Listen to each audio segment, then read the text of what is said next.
Animals can be cute little critters, can't they? But in the movies, they can be stone cold killers. Whether down in the depths or on dry land, killer animals can be horrific and deadly. We're here to count down our top 10 killer animal movies. First, here are 10 killer facts. Up a little bit.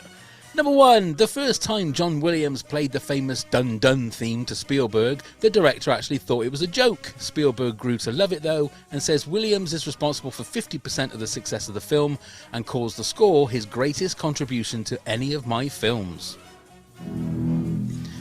Cocaine Bear, also known as Pablo Escobar, now resides in Kentucky, specifically in the Kentucky Fun Mall. Chris Rowan created an R-rated audio trailer for Snakes on a Plane just off the title. A Samuel L. Jackson sound-alike shouted, "I want these motherfucking snakes off my motherfucking plane." Fans then vociferously claimed they wanted Jackson to say that in the real movie.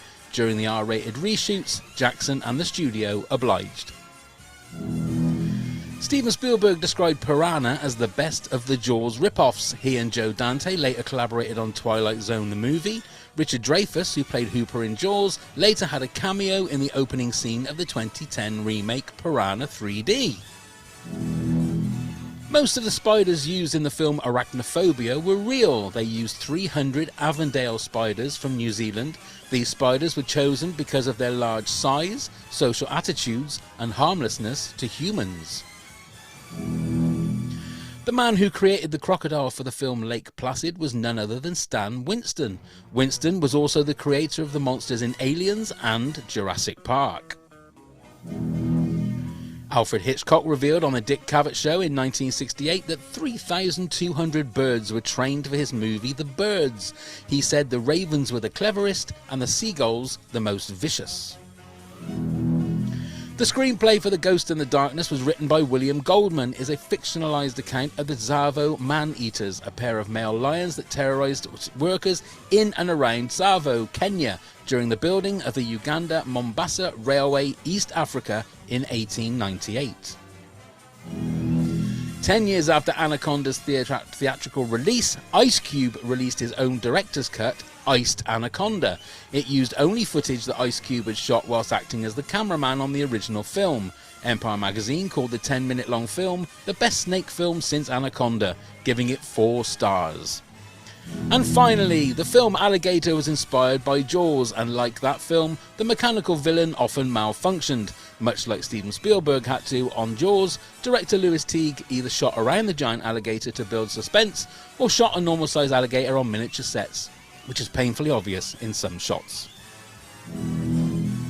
Oh, thank you, Neil, for those wonderful facts. Yes, we're here to do killer animal movies, and who better than the hosts of the HD Movie Podcast? Please welcome back... Shut the music up. Please welcome back Hayley and Darren from the HD Movie Podcast. Hello, guys. Hello. Hello. It's lovely to have you back. It's been a while. It has. Yeah, it has been a while, but it is lovely to have you back. Now, I was talking to Darren a little bit before we actually pressed record. I'm always fascinated when we have two people from the same team organising their own top tens, but not doing a separate one, working it together. Now, this is where you find out who has the trousers, where's the trousers in these relationships. So, Hayley, how was it when you were sorting out your top 10? So we compromised a lot, as you will find out. We were kind of on the same page, I would say, about a lot of it. And we wanted to pick things that maybe are a little bit obscure as well. So, and I think it's kind of shared experiences we've had at festivals as well, where some of these have come from. So that's always fun. But yeah, on the whole, I think, we agreed. Yeah, we don't fight too often, do we? Not particularly, no. No, we've tended to be in line with each other on movie taste.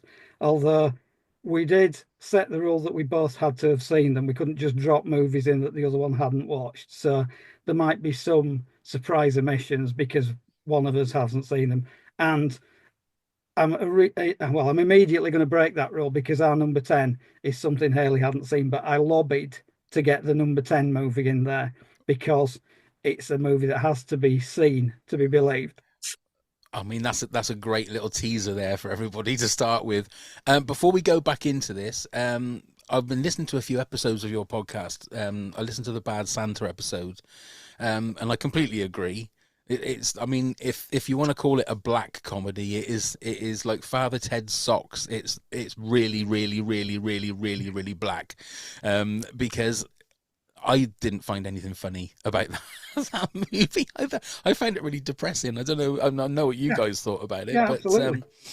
but the other one was I started listening to, now is it Jello movies? Jello, yes. So that's movies about jelly, is it? Or Well, there could be. We could have a jelly series, but Jello, it's a branch of horror, specifically Italian horror, more often than not. And it comes from the fact that these movies were based on pulp crime novels. And the crime novels were, right. were printed on fairly poor quality paper because they were mass produced and fairly trashy. And the paper that they printed them on was yellow. So the Italian for it was Jello. So that's where the Jello comes from. Right. Okay. Now, tell everybody a little bit about your podcast. I'll Okay, take so it we away. are the HD Movie Podcast. We review movies from any genre and of any quality, and it literally can be anything. We have got such a variety of episodes that we've already recorded over the last nearly 5 years, I think it is now. I think we're coming into our 5th year this Yeah, year. And so we like to kind of do standalone movies. Sometimes we get into franchises. For example, we've done the whole Die Hard franchise. We've done the whole Sharknado franchise as well. We're currently working on Final Destination, so that's really fun to record at the moment. Not sure I was allowed to tell everyone that, but you know, it's it's fine. coming. Death is coming on HD Yeah. Movie Podcast. So, and then we also like to discuss kind of interesting topics as well that kind of goes off just focusing on a movie, but we like to do Mandela effects as well. We like to talk about really weird, fun conspiracy theories. So it's a bit of a mix, and it's just stuff that we both enjoy and like talking about. Right. What movie over all the episodes that you've done have you had the most differing opinion about? Where one of you have loved it and one of you has absolutely hated it. Has there been a specific movie?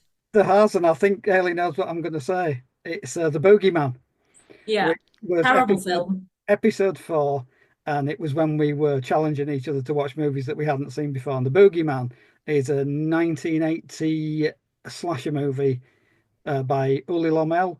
It's kind of an American slasher movie, but directed by a European. So it's got that kind of cross between the slasher movie and the sort of European, slightly arty horror movie. And I love it. I watched The Boogeyman when I was a kid. I thought it was great. I've loved it ever since. I showed it to Haley and she absolutely fucking hated it. It was just bad. It was a bad movie, and it had a horrible score. Right, so it wasn't Oh, even like, no, hold on a minute. No, the score. Now, say what you like about the movie, but the score is amazing. No, no.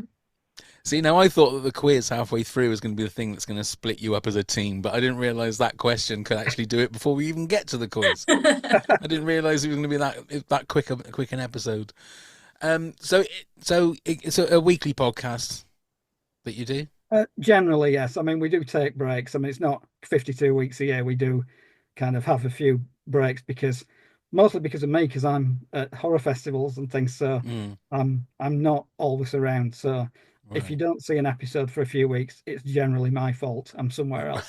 Right. And do you watch, when you say you watch the movies, do you watch the movies together? Do you do like a viewing together and watch them, or you watch them separately and then come together with your ideas and your notes and on the podcast?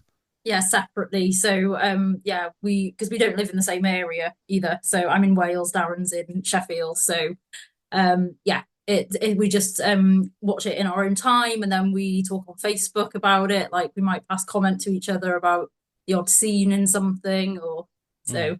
So Yeah, how did you also, get together to do a podcast then when you are so far away? go on now. I'll let you. I'm gonna. Yeah, I was just gonna go back and say, if we'd have watched the Boogeyman together, I probably wouldn't be sitting here right Oh, now. right. But, Yeah. but yeah, it was festive. We got together through horror festivals. that we were. Was it Celluloid Screams, the first one? Yeah, we first met at Celluloid Screams, and then I convinced you to come to Abattoir in Aberystwyth, which is my local horror fest, and it just went from there really. And we started doing like vlogs initially, didn't we? And mainly at the HorrorCon in Yorkshire, we in Rotherham. So we started doing videos there and at Abattoir and Celluloid. Those videos are probably still up on YouTube, but then it was during COVID where obviously people were looking for stuff to do, Yeah. and we kind of thought it was a better format for us because there's not as much traveling, there's not as much like editing, like video editing, obviously, so we don't go on camera like this podcast. So so it was just like we just decided we just wanted to do it, and we wanted to do it on all kinds of movies. We didn't want to just restrict ourselves to horror, so it just went from there really, and we just have fun with it. And that's what it's all about in the end. We were going to just do it for the duration of the COVID lockdown, because we kind of thought, you know what, we'll do kind of 15, 20 of these while we're locked down, while we've nothing much else to do, be a bit of fun. And we've just recorded episode 161. Oh, right. So that's so that's kind of where it's gone. We kind of we kept saying, oh, should we keep doing this? Should we keep going? Should we keep going? And there's not been a particularly good reason for us to stop, so we're still going. Absolutely. And if it's, I've always said that when the day I wake up when I got to record a podcast and I don't want to do it, that's when I stop. Yeah. There's no point in carrying on. Okay, now either Hayley is really, really praying for the start of the countdown, or she's frozen. So we will carry on. Right, before we do carry on, we've got to do this. Lisa's challenge.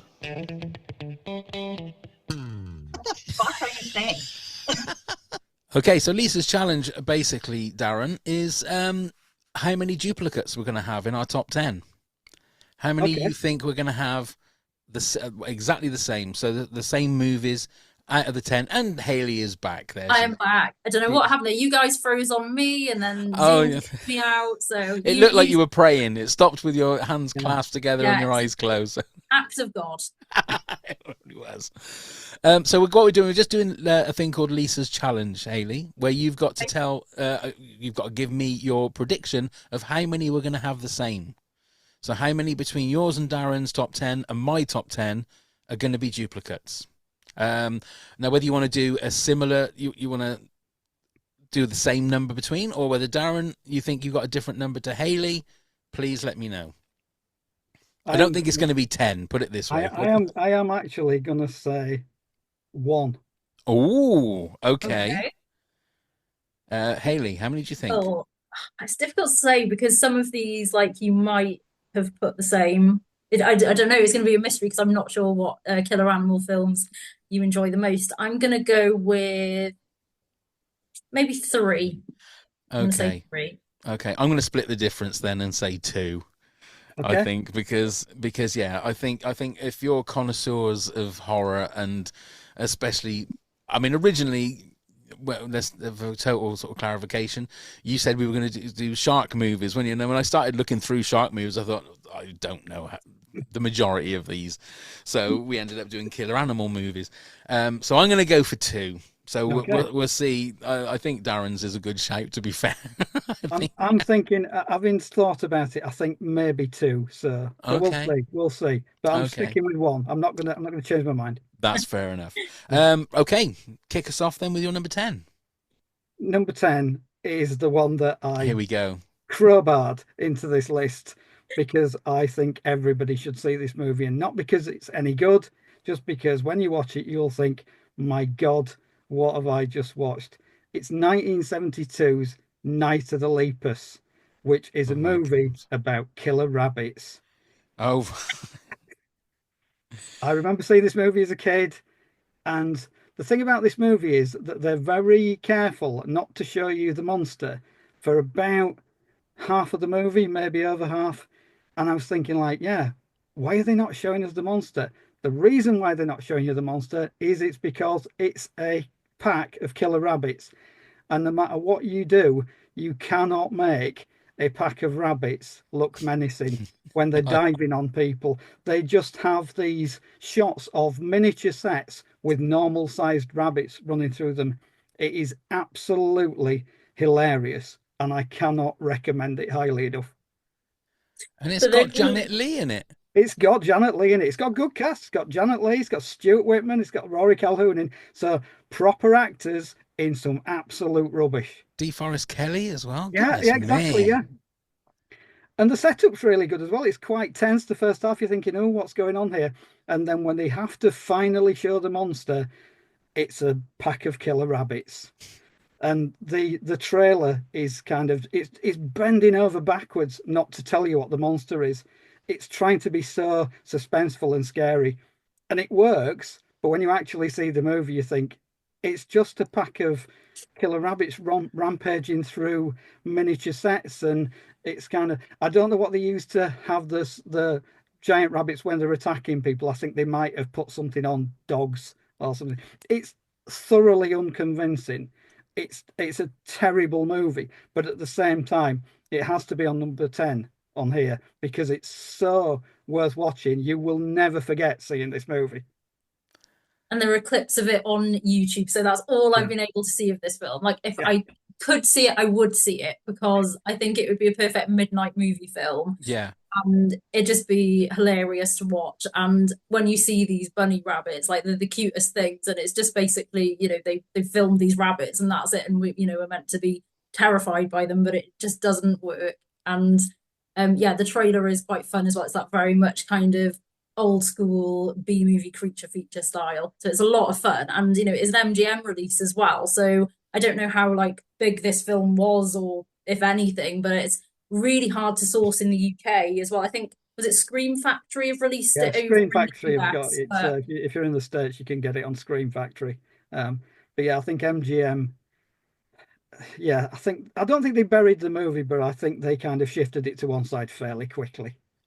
I'm gonna have to. I've just been on IMDb because I put it up to try and find out some information about it, and they've got the trailer on there. And so it's obviously not available in this country. It says that it's on Amazon to rent or buy, but I don't know whether that's American Amazon or. I think it's American Amazon because quite obviously I went searching for it, and you can't rent it at the moment. I don't think in this country. Oh. There is a Spanish Blu-ray of it that is 22 quid, and I was sorely tempted to spend 22 quid.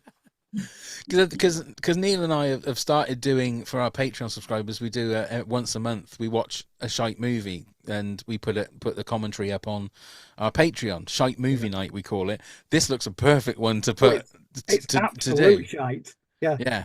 It's what the word shite was invented for. Well, I mean, that's number 10. That's number 10. I mean, you're setting the bar really high, Darren, to start with. Jesus. Anyway, okay, so Night of the Lepus is your number 10.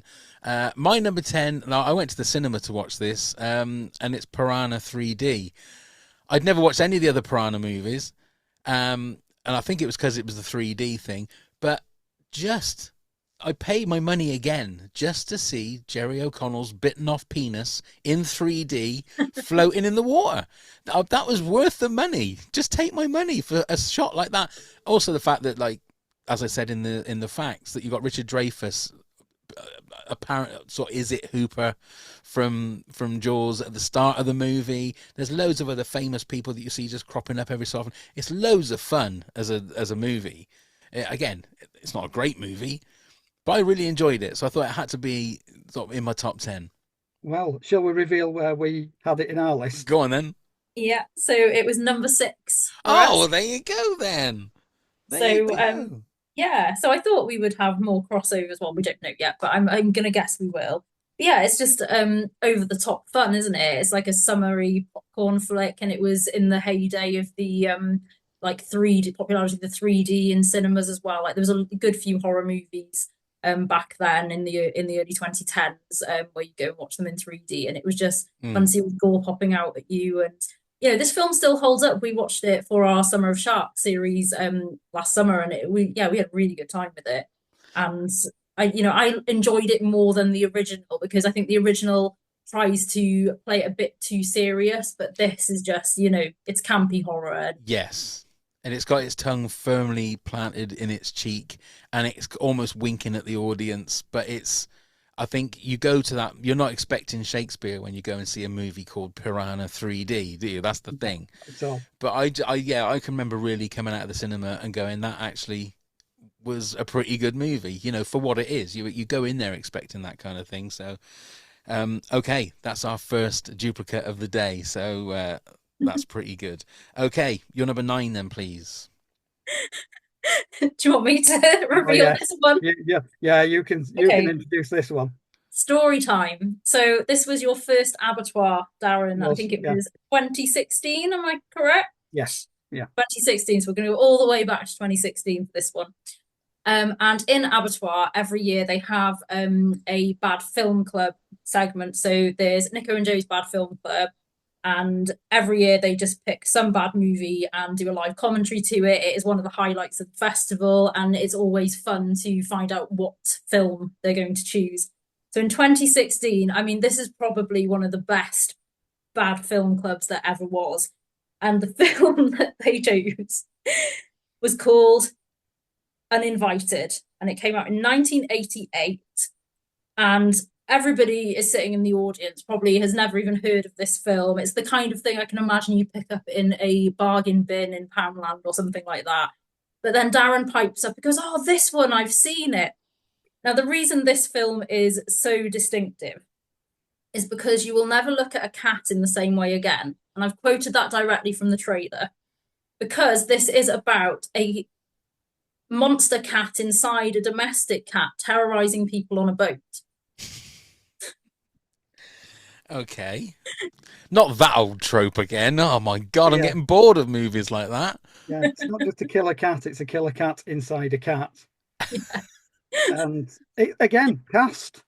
George Kennedy, Clu Gulager, Alex Cord. Good actors in this sort of indescribable rubbish. But it's hilarious, and it motors along at a fairly good pace. Lots of people die in it. It's quite gory, and the killer cat puppet is something to behold. It's amazing. It's the least convincing thing you'll ever see. It's less convincing than the rabbits. Really? It's that bad. But there's something about it. It's really charming. It's clearly made by some people who just thought, right, let's just make a movie about this. We don't care if it's got any sort of logic to it. It doesn't matter if the dialogue's terrible. It doesn't matter if some of the people can't act. We're just going to do this movie. And it is a really joyous experience. It's a fun movie. And it's absolutely ridiculous. And for a festival audience, certainly a festival audience that were primed to see a bad movie, this went down an absolute storm. I think I agree with Hayley, because I think it's the best bad movie club pick, because there's something about it. It is bad, but there's something about it that you think, actually, it is a bad movie, but I really enjoyed that as well. Some of the bad movie picks, it's like, that was terrible. I don't want to see that again. But Uninvited, in fact, 2 weeks after I saw Uninvited at Bad Film Club, it turned up on Prime Video for free, so I watched it again. Oh, Only right. you. Is it on there now, is it? It might be. Oh, that might be a shite movie night movie then, I think. Quite a lot. Yeah. But it is. It's the Russian doll of cats. A cat within a cat. It's a good time. I do have a lot of affection for Uninvited. Oh, well. I think our listeners are definitely going to get a lesson in sort of really shite movies if they want to check them out, I think, on this one tonight. I mean, look, I'm going to tell you that mine are not. You guys, like I say, are connoisseurs and experts in this kind of stuff. So I'm feeling like I'm going to get quite a bit of homework to try and chase these movies down and watch them. So mine are going to be a bit more, I think, more of the commercial ones that you're going to see at a cinema, not at a festival. But okay, Uninvited. That's 2 rippers there. That is, wow. Killer rabbits and a killer cat within a cat. I mean, you can't get any better than that. Okay, my number 9, it's Liam Neeson with The Wolves and The Grey. Good movie. Although I was always pissed off because the trailer always had this thinking, oh my God, it's going to be Liam Neeson with broken bottles, in his fists, having a fight with a wolf. And spoilers, no, that doesn't fucking happen. The movie finishes just as it's about to get really good. Yeah. But I can remember it was. I mean, it's been a while since I saw the movie, but you've obviously seen this one, yeah, or no? I went to the cinema to see it, and I thought it was really good. Yeah. Did you I've stay seen right to the end? United. I did stay right to the end as well. And Yeah. what was your interpretation of that? It was just, I think there's just so many different ways you can see it as well, because it's one of those movies where you see the very last bit and you think, I don't know if I want to really spoil it, but you can kind of think, oh, is it gonna be him doing this, or is it there's loads of different things, because and that was one of the reasons that I really liked it. I mean, I liked the movie anyway, but when I stayed to the end, it was like, oh, that's a really good way of finishing the movie.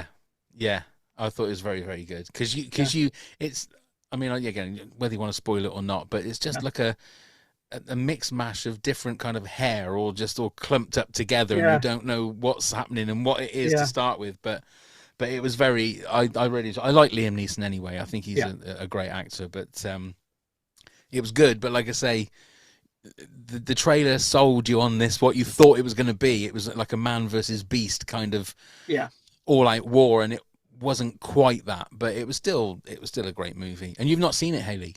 No, I've never seen it. As I said, I've seen Uninvited, but I haven't seen that movie. And sometimes I wonder, I have seen such strange under the radar B movies and haven't actually seen some like really big mainstream movies. I haven't even seen Schindler's List. I'll put it out there. Oh my God. Well, let me just tell you, there are no killer rabbits in Schindler's List. I just want to let you know that, just in case you sit there and watch it and think, where the fuck are these killer rabbits? I'm just going to let you know that they're not in Schindler's List. Okay, your number 8 then, please. Number 8 is 1976's Grizzly. Okay. It's killer bears. And again, this is a festival movie. Hayley saw it recently at Abattoir. I've seen it at various points in my life. It's one of those movies that it's prime 70s, nature gone mad. And it's interesting that it seems to be kicking around in various different versions as well. Because I remember seeing it, and I think it was the Certificate A version. It was that long ago. The UK version, which had quite a lot of stuff cut out, because if you see the more recent remastered uncut version, there's all sorts of stuff that was missing to make it family friendly in the UK. But my feeling is, do you really want to make a family friendly about like a 14-foot bear that's mauling people? Not very family friendly, and I don't know if you can kind of cut enough out of it to make it so. But so it's certainly a decent movie. It kind of again rides the line between, it's a little bit shonky, but there's some genuinely disturbing stuff in there as well. Yeah, so I saw it for the first time at the Abattoir Horror Festival in 2024, which is just gone, and it was the closing film of the first night, so the midnight movie. And it's one of those, see it in a cinema with your friends, and it's really, really funny. I mean, it is basically, as the trailer quotes it, Jaws on land, or it's like, as I said, campsite Jaws. So it's like, I don't know if you wanted to mix like Friday the 13th with Jaws or something like that. But the opening sequence is so long, it goes on and on and on, and the score sounds like you're watching a family film. It doesn't indicate that you're watching any like serious horror film. And by the end, it does go a bit absurd, doesn't it? And there's also quite a significant scene in a waterfall as well, which then inspired my friend to create us a playlist for our house party that night called Skinny Dipping with a Grizzly Bear. That's what it inspired. But yeah, it's a very weird tone to it, because, as I say, one minute it is trying to be this gory horror film, and another time, as you say, it was trying to appeal to family audiences, which is really bizarre, and the acting is shocking in it as well. I think it's one of those, as you're watching it, you can pick out a lot of continuity errors and that kind of thing. So it is a fun one. So I think if you are gonna do like shite movie night, it could be a contender for that. Right. You were saying earlier about like the Mandela effect. There are scenes that flash in my mind about movies that I saw when I was, I don't know what age, but like 9, 10, 11, 12 maybe. And there was a bear movie, a grizzly movie, where there was someone running through like a wood, fell over and landed in like what was like a pool of blood. And I can remember it, but I don't know if it was that movie or if it was another one. And it's movies like I was really trying to remember. I even spoke to my mum and said whether they could remember what this movie was, because it really bugs me that I can't remember. I know it was a bear movie. I know it was a bear. It may well have been in that grizzly movie because it would have been around that sort of time. Another one that I can remember is like it was not like an infestation of killer ants, and there were 3 people blowing out of like tubes so that they didn't have to move. And they were in a hotel, I think, because somebody got attacked by the ants and jumped out of the hotel and tried to land in the swimming pool and missed and fell and killed themselves. I don't know what the name, whether it was Killer Ants was the movie, or I got no idea. But it really bugs me, no pun intended, that I can't remember what these movies are, because they were movies that I probably shouldn't have been watching when I was at a certain age. But those scenes have just stuck in my head, and I know they were bad movies. They're obviously. But I'm gonna have to. So is Grizzly available to watch? I think I think there's a Blu-ray available of it. It should be on streaming as well. I think fairly recently they cleaned it up and put it back out in a sort of a slightly nicer print than it was previously, and put back in all the gore that you didn't get in the BBFC theatrical version, the 70s one. So I think it's fairly widely available. I'm gonna have to see if I can find it, and maybe unlock a load of childhood memories if all of a sudden someone's running through the woods. It is, like, because I've seen it so recently. I think that does happen. There is a girl running away. She's on her own in the woods. Is it with the horse? No, before the horse. I think it's earlier on in the film. Like, I mean, I could be getting it wrong now. No, I think Mandela effect, of course. Now I'm gonna have to, well, clearly I'm going to have to go back and watch Grizzly again. Yeah. I could just remember them tripping over and like landing in what they think I'm assuming is like a pool of water, and then they sort of stand up and their hands are just covered in blood. Yeah. It kind of finds the body, maybe. I don't know. There's something. I think it could be Grizzly. I'm going to have to watch it. Let us know. Yeah. Curious now. It might be Schindler's List. I don't know. I mean, I honestly don't know. Okay, my number 8. We mentioned it again on the facts, and it was the first movie I thought of when we said we were going to do killer animal movies, and it's Snakes on a Plane. Again, it seems to me like it's a throwback to an old-fashioned B movie, and the fact that somebody had the idea and said Snakes on a Plane, what a great idea for a movie, and then they worked backwards and actually working out what they were going to do. And Samuel L. Jackson is Samuel L. Jackson in it. I remember watching it at the cinema and really enjoying it, but it was a bit like a Chinese meal in the fact that like an hour later I'd completely forgotten and I've never watched it since. But I can remember watching it at the time and thinking, yeah, I kind of like this. It's very close to being a spoof. It was very close to being sort of a spoof kind of Die Hard on a plane, kind of one of those kind of movies. But I knew that it was just a fun movie. And I love Samuel L. Jackson as well. I think he's like great in everything. He can do everything. But I mean, you guys are watching those kind of films all the time. So where does Snakes on a Plane land? Again, no pun intended. Land for you?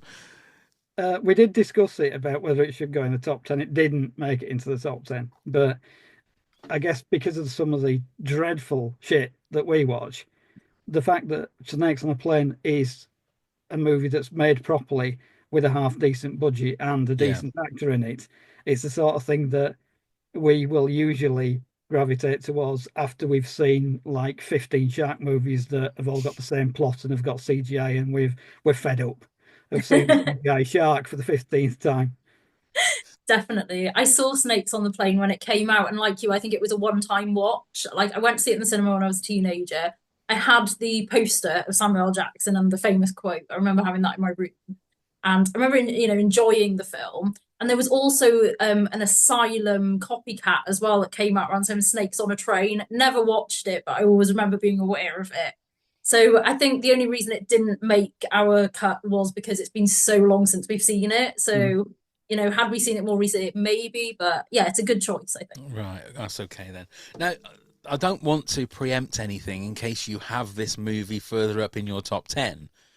But the fact that like you are obviously fans of like schlock horror and B movies and shite movies and stuff like that, where does something like Birdemic stand in your pantheon of movies? Because there are people that make movies and like say Snakes on a Plane is a bad movie wrapped up as a pretty good movie because it's got good production, effects and whatever. Something like Birdemic for me always classes something where they're not even trying. They're trying to make a bad movie. For me, Birdemic, it's a movie with absolutely no redeeming qualities whatsoever. It's inept on every conceivable level.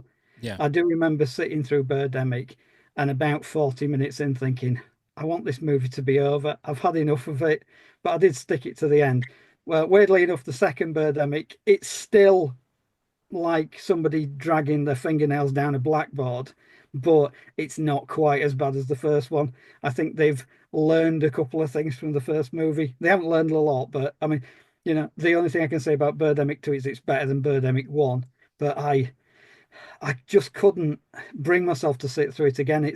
I like really terrible movies, but this one is so terrible. I just couldn't stomach it at all. And by the end of it, I actually genuinely thought it was 90 minutes of my life that I was never going to get back. Mostly, I'll see rubbish movies and think, you know what, I did have a fun time, even if it was a terrible movie. Birdemic was like a complete waste of my time.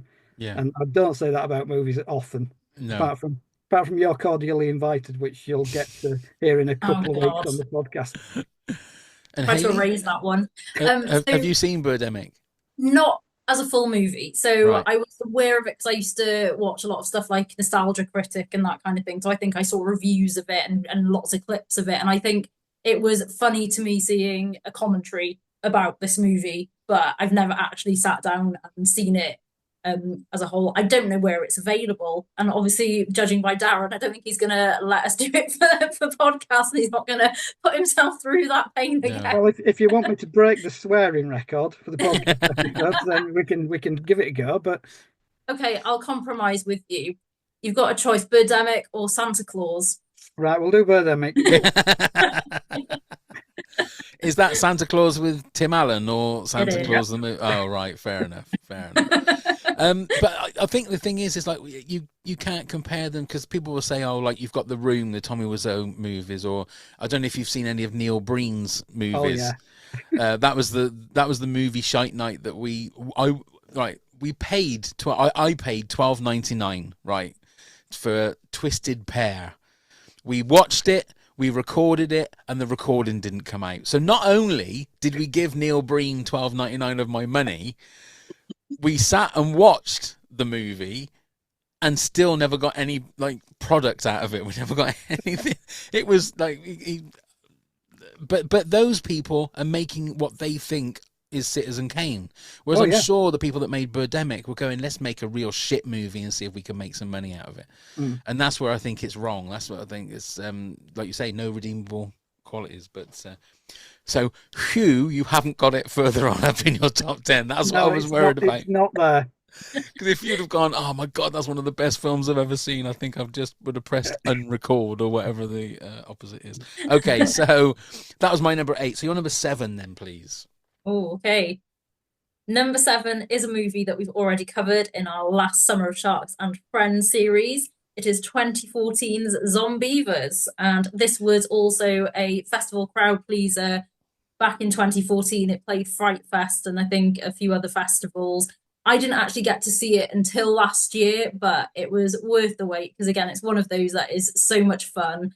Again, it's Friday the 13th meets Creature Feature. It's just absolutely ridiculous, really gory, and just, a good time, isn't it?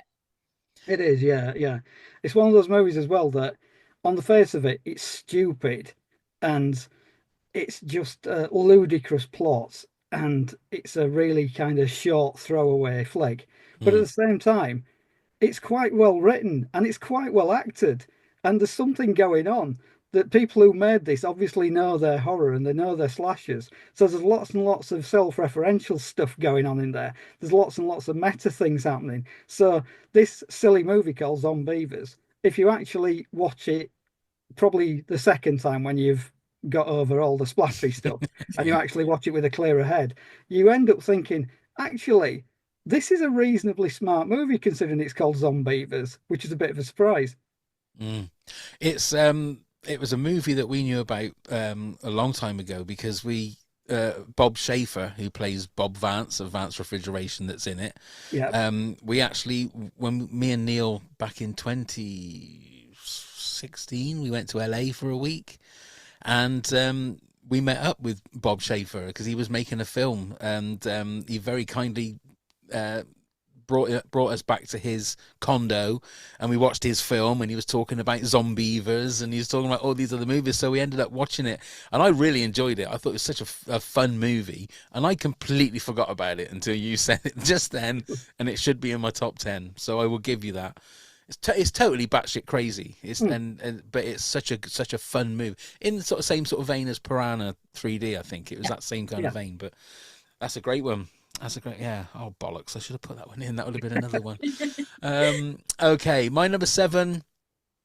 I hate spiders. Oh, no, I haven't got any problem. So going to see Arachnophobia was really horrible, especially the spider in the mouth and that whole scene there.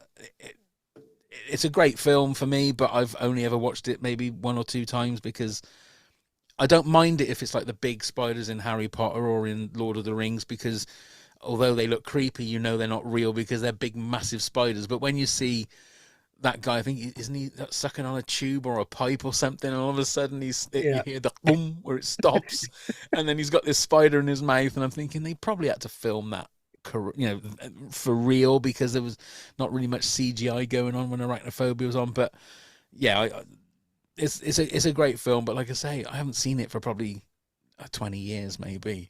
But I still needed it to be in my top 10. Have you got it in yours? I doubt whether you have. It might have been, but I've seen it and Hayley hasn't. So It's one of those. So sticking to the rules apart from Lepus. Yeah. The Lepus stuff, but so we didn't get it in there. It is one of the only PG movies that I've seen that made me jump an absolute mile. The bit at the start where it grabs the lens of the camera. Yeah. I nearly hit the roof when I can't believe it's a PG. Honestly, because the majority of people have got phobias about spiders. So you got the willies up your, pardon my not the right thing to say, but it's just you're on edge from the start.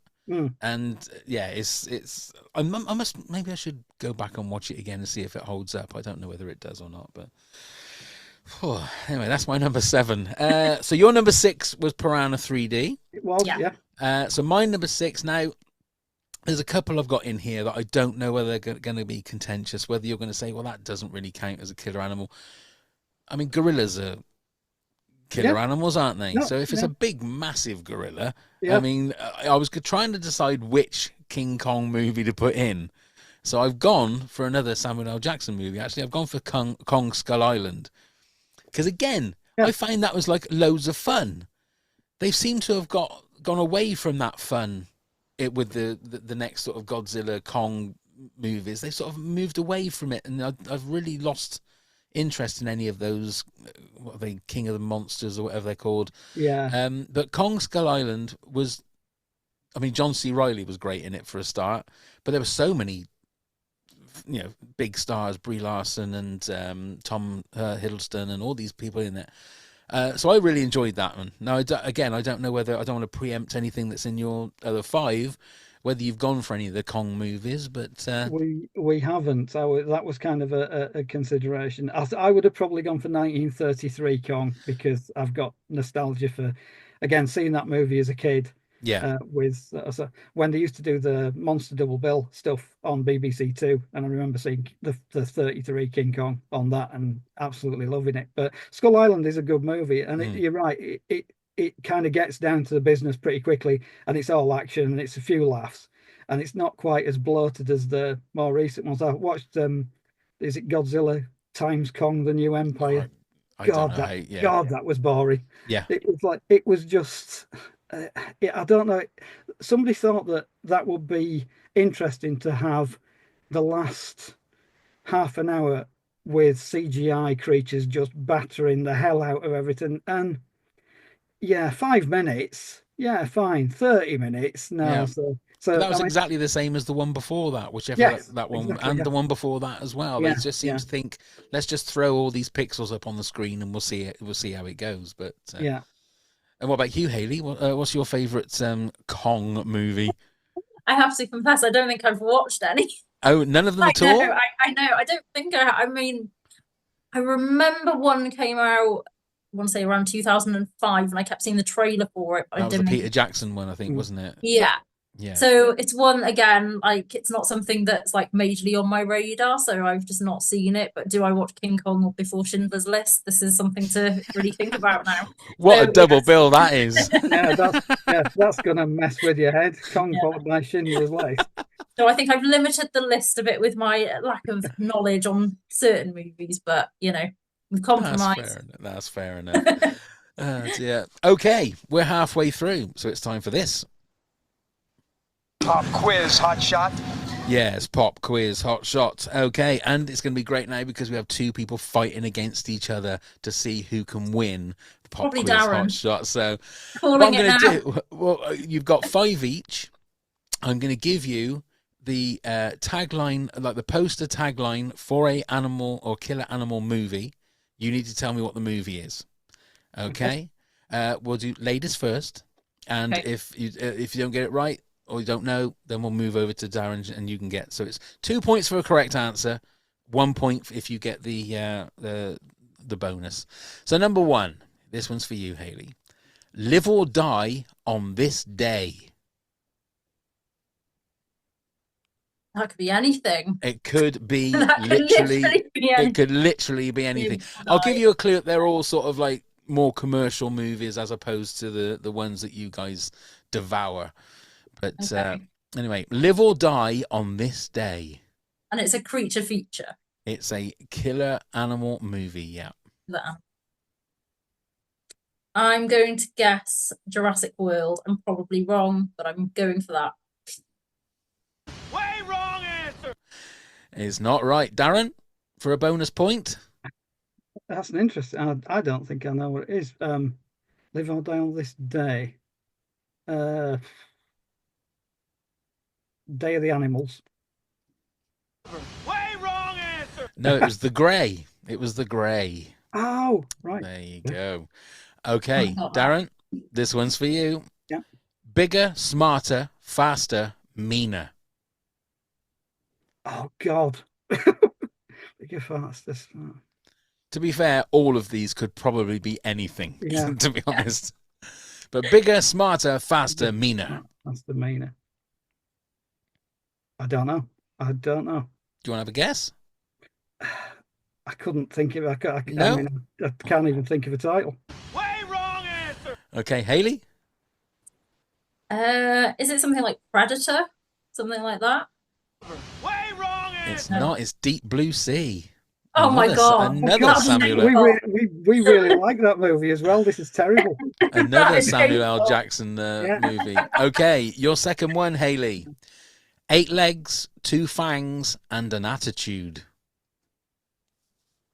Is it Eight-Legged Freaks? Way wrong answer. It's not. Darren? 8 legs, 2 fangs. I was going to go 8 legged freaks. 8 legs, 2 fangs, and an attitude.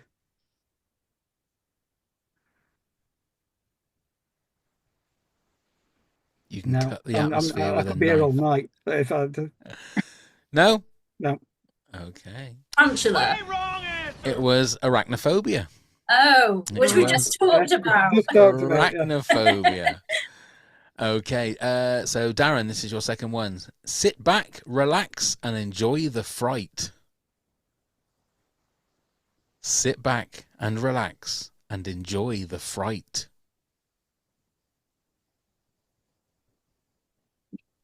Nope, I have no idea. Okay. This is not going well. Well, it's not going well at all. Hayley? Oh my God. So enjoy the fright. What would you sit back and relax? Yeah, just think about the play on words. Sit back, relax, and enjoy the fright. Be any horror movie, couldn't it? Oh, something's come back to Darren. Something's going back to Darren. Oh, I should have got that. go on. I'm going to let you have it because No, it's fine. It's go. no, I'm going to let you have it because I can't really think. Go on, Darren. You got another. I think it's going to be Snakes on a Plane. Of course. All right. Well done, Darren. Yeah. Well done. Okay, so I think this is yours, Hayley. Yeah. Okay. When you are the endangered species. When you are the endangered species. I need to get that dun dun dun sting when I do something like that. Would it be? I'm just thinking endangered species. I'm thinking of like killer whales. So I'm going to go with orca. Way wrong answer. Unfortunately not. Darren? Endangered species.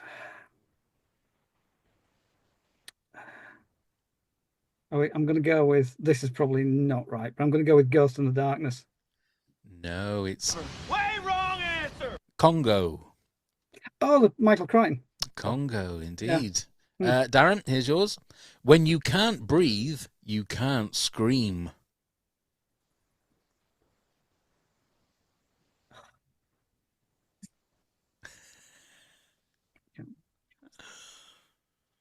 I should have found the tagline for Night of the Lepus, and then you'd have got that one straight away, wouldn't you? I mean, I just didn't know. I didn't even know it existed before tonight. So, when you can't breathe, you can't scream.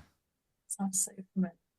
No, I'll pass that to Hayley. Okay, Oh my- go on then, Hayley. Way wrong answer. So I'm thinking, would that be because you're drowning underwater? I'm going to go with open water. Way wrong answer. It was Anaconda. Oh, okay. There you go.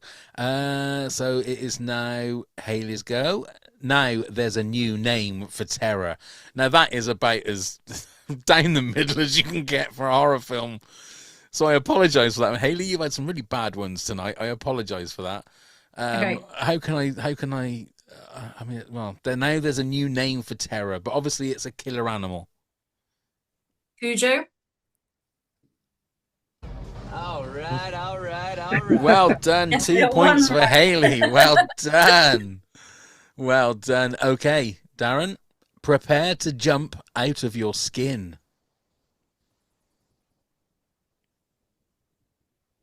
And we have mentioned it. Okay. We have mentioned this movie. Let's jump out of your skin.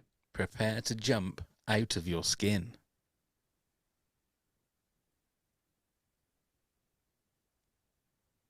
Nope. No. No? Hayley? Way It's- wrong answer. Prepare to jump out of your skin. See, again, sounds so familiar. But it sounds like a tagline that would be on something like 80s or 90s or maybe earlier. Because when they used to have really fun taglines for movies. Doesn't seem that way so much now. Skin, what are you going to jump out of skin about?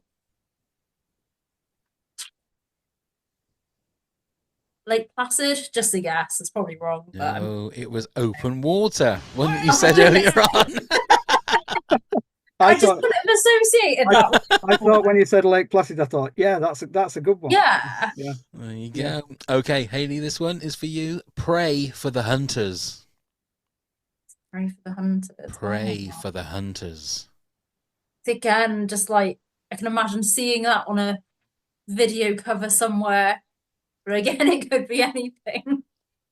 I've probably seen it at Abattoir because they always have displays of old VHSs, like really obscure movies. Oh my goodness. Pray for the hunters. Because you'd think that, would that be something like maybe Cocaine Bear? I'm just thinking of Bear. I'm just going with that. Way wrong answer. It's not. Darren, to level it up. Pray for the hunters. I'm going to go Ghost in the Darkness for that one. All right. Well done. It is 2-2 with this one, the final one for you, Darren. Okay. There's something in the water. Again, straight down the middle. I mean, it could be a million different ones. The only one it isn't going to be is Schindler's List. I'm just letting you know Yeah. that. And you know what I'm Something- thinking, but it's not that. It's Yeah. quoted in that commercial, but it's not that. Yeah. There's something There's in the something water I'm for gonna the go. win. I'm gonna go Piranha 3D. All right. Well all right, done, all right. Darren. Well done. So let's give you a round of applause for that. Well done, Darren. 4-2. It was a hard fought, Yeah. competition there. Kind of proves that when it comes to commercial movies, we know absolutely shit about. If only I'd known. If only I'd known. But well done. Well done. At least it wasn't 0-0. You It both was- got one. It Could be looked worse. very much like 0-0 at one point. Yeah. At one point, it was close to it. Okay, back to the job in hand. Let's have your number 5, please. Number 5, it's a franchise that we've got a massive amount of affection for. It's the movie that kicked it all off. It is 2013's Sharknado. Okay, Sharknado I indeed. think anybody that was listening to the podcast will know that this was coming because we are massive fans of the franchise. And again, you know, some people think it's rubbish, but I think it's a lot better than that. It's got great casting, it's got lots and lots of in-jokes, and it just keeps going in really wild directions. And this is the film that started it all off, so it deserves some credit. Absolutely. It's a guilty pleasure, isn't it? I think. And it's just absolutely absurd and it's unapologetic for it. That's my notes falling on the floor there. So, yeah, I think this movie is one that you can have a lot of fun with. I wouldn't even say like it's a bad movie in any way. It's a fun movie. And you do kind of get attached to the characters and you kind of see what's going to happen next as the franchise goes on. And it gets really wild. But this one, you know, it's just sharks flying out everywhere at you. And it's the kind of movie like during the COVID period, it was a good one to put on because it's pure escapism and it's just nonsense and you can switch your brain off and have a good time. But this is one of those ones that, as I remember watching Sharknado, and again, it's what it is, so you enjoy it. But then I think they obviously must have made a bit of money out of this, and then they started churning them out. And it was almost like the first one, they tried to make a decent movie. The second one, third, and as it went on, I don't know how many there's been. How many Sharknado movies has there been? 6. 6. Mm. It's almost like they're in on the joke as much as we are, and they're just making it more and more ridiculous. I've only watched the first one. I've seen clips of the other ones and thought it's not Birdemic, but it's getting there. Where they are in on the joke. Do you know what I mean? It's sort of like, but I don't know. I mean, are number 2 to 6 better than the first one, or?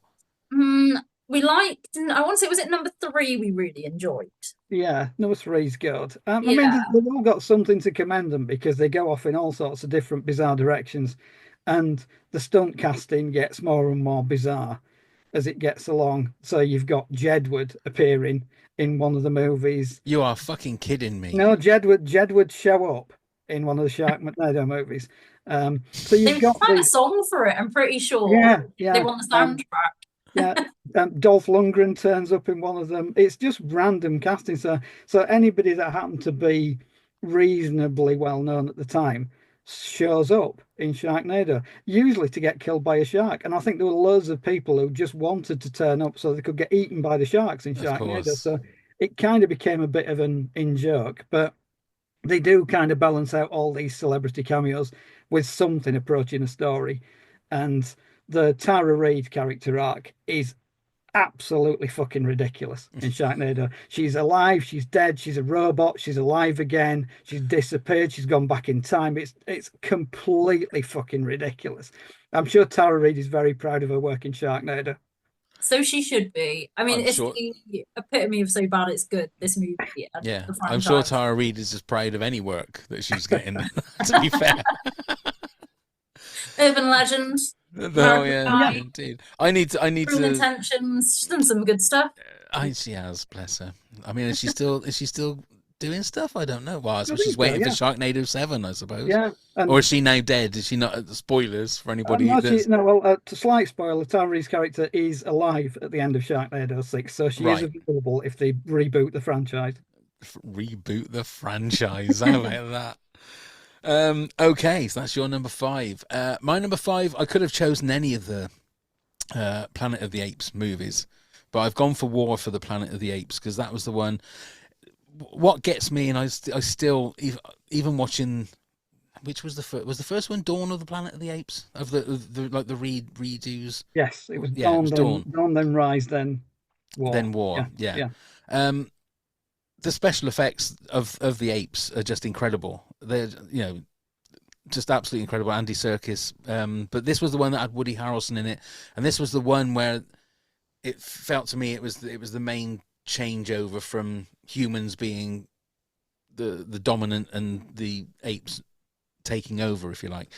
I've watched these movies loads and loads of times, and it's even now you forget that they're actors playing the apes. You know, you just think, my God, they've done really well in training those apes to do those things and to talk like humans. It's crazy.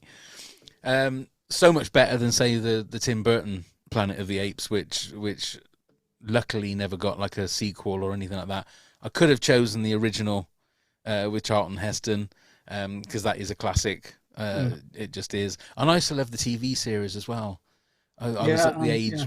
Yeah, you know, I like the TV series as well because I think it used the same costumes that they used in the movies, didn't they? Yeah. But yeah, for me, it's a really solid. I haven't watched the latest one, which I can't remember what that one's called. The one that was out last summer, was it, or the summer before? I didn't get to see that either. Yeah, I haven't seen that one. Yeah, and I think again, you know, the Planet of the Apes stuff. It was that was going to fall foul of the. We both have to have seen it rule.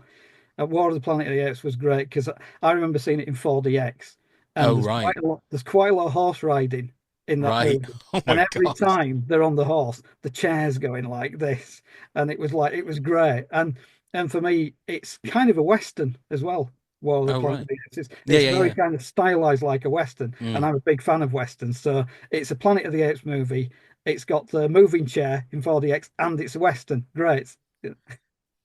And if it wasn't for Planet of the Apes, those movies, we wouldn't have had the Robbie Williams movie, is all I'm going to say. No, that is very true. It wouldn't have happened. It just wouldn't have happened. Okay, so that's my number 5. So on to your number 4 then, please. So number 4 is, again, a movie that we have covered in our last season of Summer of Sharks and Friends. It is an Australian croc movie by the director of Wolf Creek, and it's Rogue from 2007. This was a first-time watch for me when we did it for the podcast, and it's a really solid creature feature. It's very atmospheric, suspenseful, and it's, quite mean-spirited in places as well. And all I will say is just go on doesthedogdie.com and then you'll get your answer. Oh, right, okay. So that scene kind of does stick with you afterwards, more so than the human deaths. But again, it's like probably not as brutal as something like Wolf Creek, but it's definitely tonally similar. And nobody is safe in this film, and it's quite traumatizing. So I think that was why we really enjoyed it. I wanted to, rate it as one of the, better films, because we have rated these in terms of quality as well. Oh, right, okay. So the quality yeah. So that's why the kind of B movies are towards the end of the list, and then this is where we're actually picking stuff that actually is deserving of being on the list. Right, and I noticed Sam Worthington in this. So this was this pre like Terminator Salvation, and obviously pre-Avatar. Pre-Avatar. Yeah, certainly pre-Avatar. I think it is slightly pre-Terminator Salvation, and yeah, he's got quite an interesting role in this movie. Without being too spoilery about it, it seems like he's going to be one thing and then he turns out to be another, and then something else happens. But I think rather than spoil what goes off in Rogue, I think the recommendation is to see it because it's a really good horror movie. It's a really good Nature Gone Wild movie, and it's made by Aussies who realise that everything in their country can kill you. It's not like Uninvited with Sam Worthington. He hasn't got like a crocodile inside him or anything. That unfortunately not. He's not a killer crocodile. That would have spun it off into a different realm, I think. But yeah, it's a properly tense and quite scary movie, and it doesn't blow the last act, because a lot of these feature features you end up getting to see too much of the monster, or the last act is really disappointing. The last act of Rogue is really, really good. Right. Okay. I'll have to look out for that one. And that is that streaming anywhere? Do you know? Prime, I believe. I think we Yeah, rented we rented it. it. Yeah, I think we rented it off Prime. So All right. Okay. Worth a watch. Yeah. Okay. Lovely. My number 4. Now I know I've gone for the big ape with Kong, so I thought I'd go for the big lizard, and Godzilla. So, but I'm going for Godzilla -1 because so many people online had said this is a great movie. You've got to watch this. You've got to watch this. And I can't remember where it was streaming, and I thought, okay, I'm not a big Godzilla fan because all of the movies are the same. Let's just put it on and see what it's like. And I was absolutely fucking blown away. A, for the fact that Godzilla was the villain. So there's none of this where there's a redemption arc for him where he's, you know, flattened half of a city but he's saved us from whatever creature is coming to kill everybody. It was just, you cared about everybody in the movie. You cared about, and it was, I was just blown away by it. And everybody I've seen now said, have you watched Godzilla -1? You've got to watch Godzilla -1. So I had to put it in my top 10. Obviously, it's only number 4, but yeah, for me, such a great movie. Yeah, it didn't get into ours, but it well, because of the both viewers rule. There's a theme going on here. Godzilla -1 ruined my top 10 movie article last year because it was all ready to go. I was writing my top 10 horror movies of the year for Warped Perspective.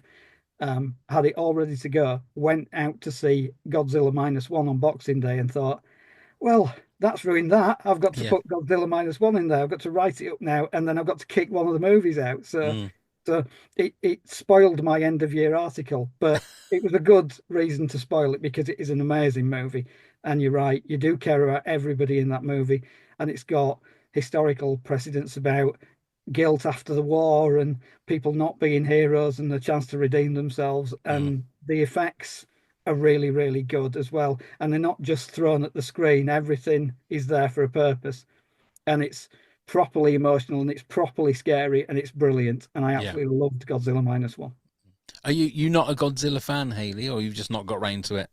Not really got round to it, to be honest. I mean, I did have an opportunity at Abattoir to see one of the films, but it was on super late, and I think we wanted to party. I'm not going to lie, so that was my chance to see it. But yeah, I mean, this one sounds really interesting, so maybe I'll check it out. And yeah, so I just can't really give many decent thoughts on Godzilla because I don't know a lot about it. No, I mean the thing is, like Darren said, it doesn't do the usual thing in the third act where it's again just throwing, you know, buildings are just millions of people are dying in front of you, you know, and it's just things exploding and whatever. It's just such a clever, thoughtful film.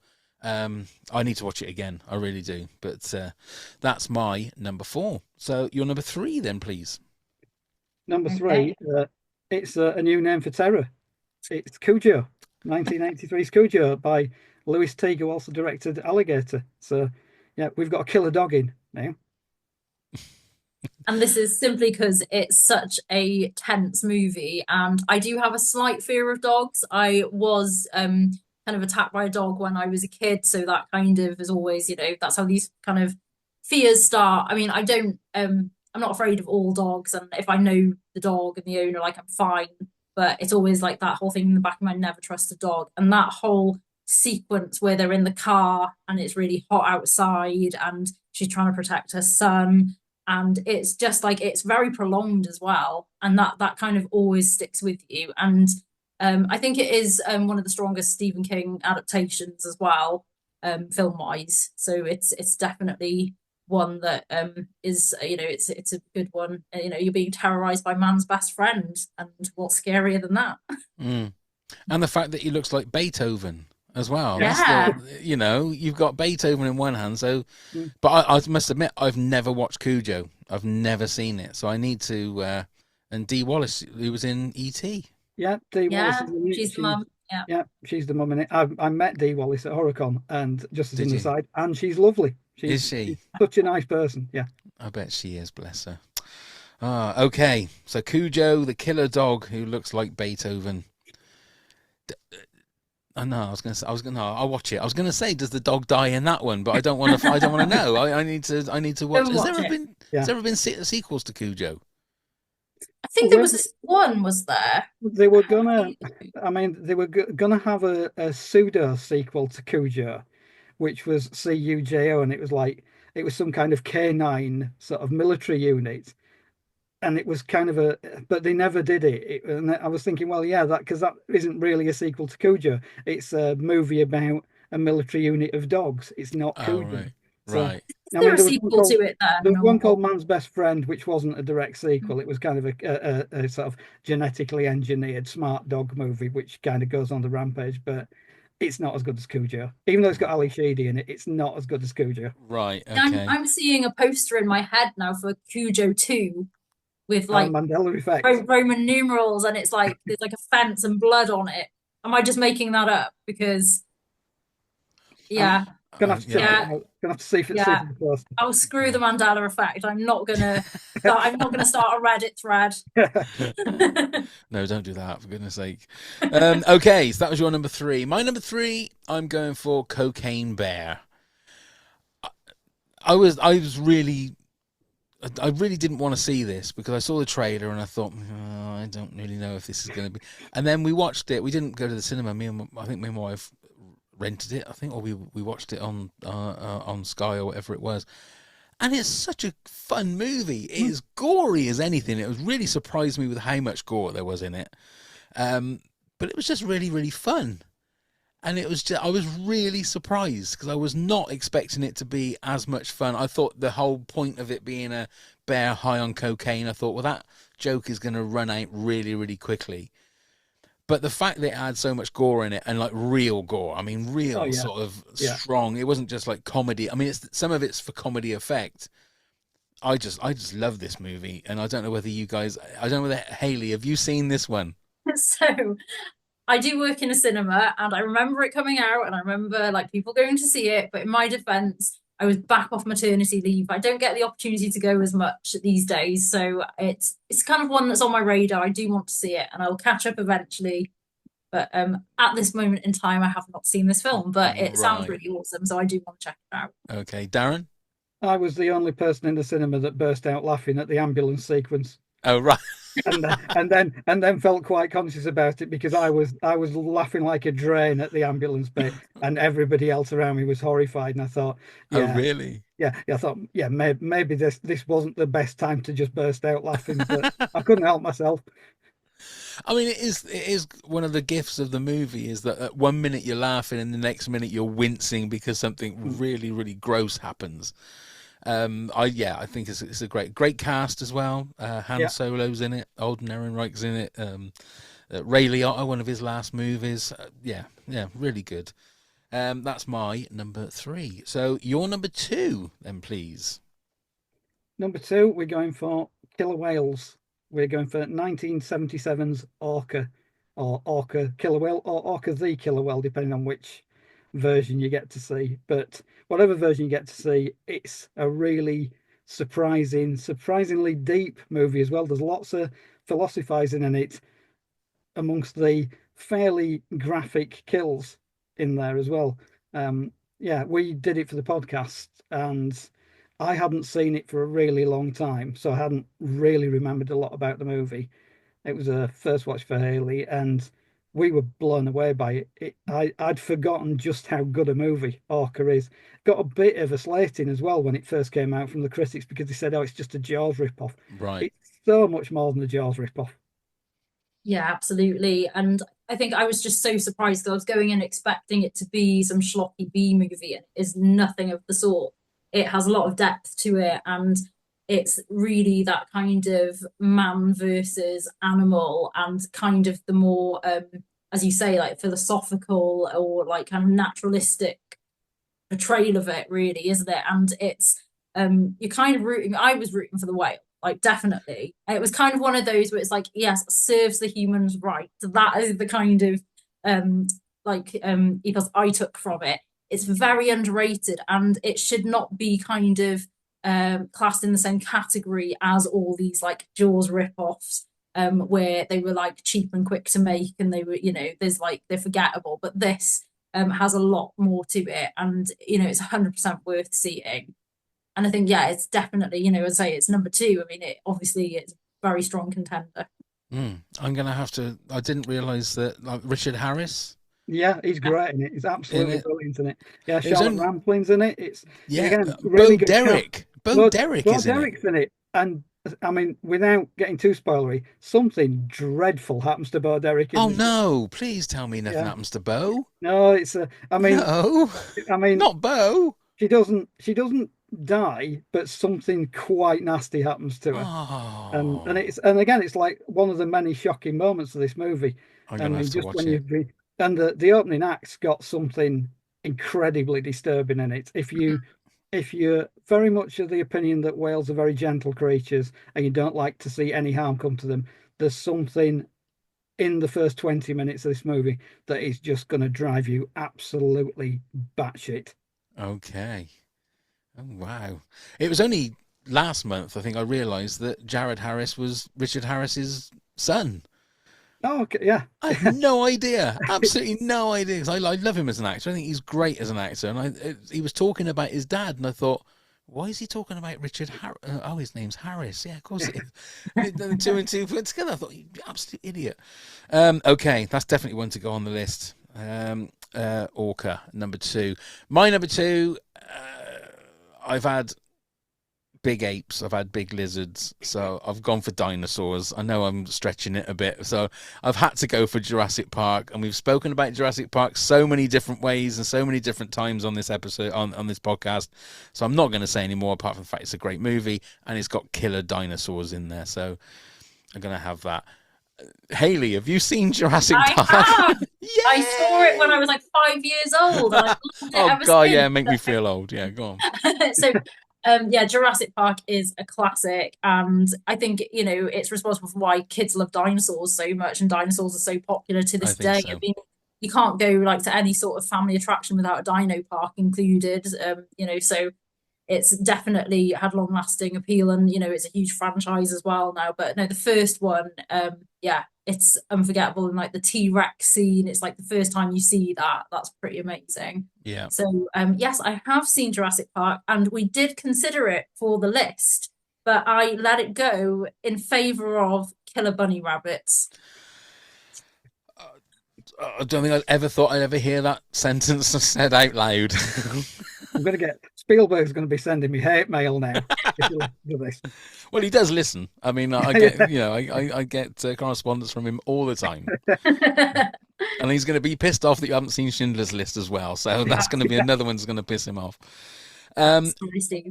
Okay, so before we reveal our number ones, would you like to give us a countdown of your 10 to 2? I'll do the same, and then we'll reveal our number 1 picks. Okay. Do you want me to do it, or do you want to go, Hayley? Or shall I go start at 10 and you go 9? Okay, let's do it that way. Do it that way. Ready? Okay. Cheer it out. At number 10, we have Night of the Lepus. At number 9, Uninvited. Number 8, Grizzly. Number 7, Zombievers. Number 6, Piranha 3D. Number 5, Sharknado. Number 4, Rogue. Number 3, Cujo. Number 2, Orca. Wonderful. And mine was number 10, Piranha 3D, 9, The Grey, 8, Snakes on a Plane, 7, Arachnophobia, 6, Kong Skull Island, 5, War for the Planet of the Apes, 4, Godzilla -1, 3, Cocaine Bear, and 2, Jurassic Park. So, what is your number 1 killer animal movie? Well, considering it was originally going to be top 10 shark movies for us, I'll let Hayley announce what our slightly predictable number 1 is. It has to be Jaws, doesn't it? That's my number 1 too. It kick-started it all. We wouldn't be having did. this conversation tonight if it wasn't for Jaws, and it lay the groundwork for everything that came, and it is just a classic, and you can just rewatch it so many times, and it's just one of those movies that stood the test of time, and people are still afraid to get into the water because of that shark. Darren, Yeah. anything to Yeah, add? it is one of my favourite movies still. The head falling out of the bottom of the boat Oh, is still one of the biggest jump scares of all time. I still clench up, even though I've seen that movie numerous times. Whenever Richard Dreyfuss goes under the boat, I'm thinking, "Oh God, here comes the head." And no matter how many times I see it, it still works. It's still, I know it's coming. I know when it's coming. It still makes me jump. yeah. I still have a scratch on my cornea from my cousin because we both jumped behind a big blanket or something when that happened, and she poked her finger in my eye. So thank you, Debbie, for that. It's always been there. Yeah, I mean, we've spoken about this movie so many times. It is a stone cold classic. It's one of those perfect movies that should never ever be remade. It is perfect as it is. And the way that it was made, because of things that went wrong, made it a better movie. And it's just a perfect movie. So, Stephen, because you're listening, well done, sir, for that one. Well done. And with that, I won Lisa's challenge because we had 2 correct. Yeah. But there you go. So thank you for that. And it's nice that Hayley's finally saw one of these kind of movies. Before we actually say goodbye, we've got a couple of honourable mentions. Stu Grant said The Birds, Cujo, Jaws, any Godzilla movie, especially -1, Arachnophobia, Cocaine Bear, Snakes on a Plane, Gremlins. I don't think we can count Gremlins. Good movie, but is it crazy? Yeah, I don't think you can count that. Anyway, Crawl and Them. Erin Peterson said Sharknado, and Anna Cochran Anna Cochran said Cujo. So there we are. We had a few. Thank you very much, guys. We managed to get it done. Yeah. I think if next time, Hayley, watch a few more films, and then we might get a few more duplicates done, or at least just watch Schindler's List, and we'll do. Yeah. I was going to say top 10 episode on Schindler's it. List moments, but that would be a real downer of an God. episode. Yeah. I don't think I could do that. No. So what have you got coming up on your podcast? What's the next episode you're doing? The next episode is scheduled to come out on February the 27th, and we're going to be talking about the Arnold Schwarzenegger action movie, The Running Man. Nice. With the remake is being filmed at the moment, I think, isn't it? Later this year it's supposed to come out, and we do get into that a little bit on the podcast. Good. Isn't it Edgar Wright that's doing that? It is. Edgar Wright directing and Glenn Powell starring. That's right. Yeah, that's going to be interesting. Mm. That's going to be interesting. Well, guys, thank you so much. If you want to check these guys out, please go to the show notes. The link will be there for you to be able to listen to their podcast. It's a lot of fun. There's effing and jeffing, which we all like a bit of effing and jeffing. Darren, Hayley, thank you so much for joining us. It's been loads of fun. Yeah, it's been lovely. Thank you. Excellent. And don't forget, everybody, to listen to the end of the podcast. Neil will be there with all our gubbins about social media and all the other Zubri Firkins and stuff. I can't be bothered. It's all in the show notes anyway. It's all there to click on it if you want to. Thank you, everyone, for watching and listening. Thank you once again, Darren. Thank you, Hayley. And thank you, everybody, for watching and listening. And let's go start the countdown. Rawr.